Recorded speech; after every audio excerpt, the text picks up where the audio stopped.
Hello বন্ধুরা, good morning. তোমরা সবাই কেমন আছো? আশা করি তোমরা সবাই ভালো আছো। তো আজকের দিনটা আমাদের লাইফের স্পেশাল একটা দিন। আমাদের আজকে প্রথম বিবাহবার্ষিকী। তো আজকের দিনটা কীরকমভাবে যায় তোমরা সবাই পাশে থাকো, দেখো কীভাবে কাটায় দিনটা।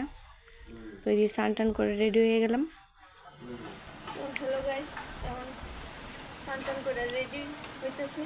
তো কালীবাড়ি যাবো, কালী মানে একটু মন্দির করে জ্বালাই দিয়ে আমু, তারপরে কোনো রেডি হমু। তোমরা সঙ্গে থাকো।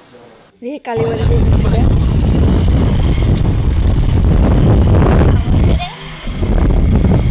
তো মায়ের মন্দিরে আয়ে পড়লাম, মায়ের মন্দিরে আয়ে পুজো দিলাম, দিয়ে মোম ধূপকাঠি জ্বালাই দিলাম। তো তোমরা সবাই আশীর্বাদ করে আমরা বিবাহিত জীবন যাতে সুখের হয়, সুখে শান্তিতে যাতে থাকতে পারি।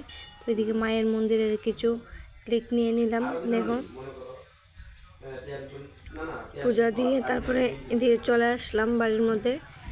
তো বাড়ির মধ্যে প্রচুর কাজ, তো কাজ টাজ করে বিকেলবেলা চলে গেলাম পার্লারে। তো পার্লারে গিয়ে দেখা হচ্ছে।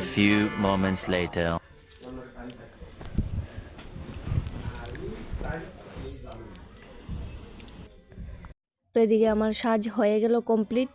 তো এদিকে অপেক্ষা করতেছে আমার বরের জন্য, কখন আসবে আর কখন যাবো। এদিকে বাড়ির মধ্যে ডেকোরেশন চলতেছে, আমার ননদ ভাই বোন সবাই মিলে এদিকে ডেকোরেশন করতেছে। খুব সুন্দর হয়েছে, নর্মালের মধ্যে খুব ভালো হয়েছে। তারপরে এদিকে আমি বাড়িতে আয়া পড়লাম, বাড়ির মধ্যে আয়া তারপরে দেখতেছি তারা সাজানো কমপ্লিট হয়ে গেছে মোটামুটি। তো ভালো হয়েছে। অ্যানিভার্সারি ব্লগটা 2টা পার্টে আইব, তো পরবর্তী পার্টের জন্য অপেক্ষা করো।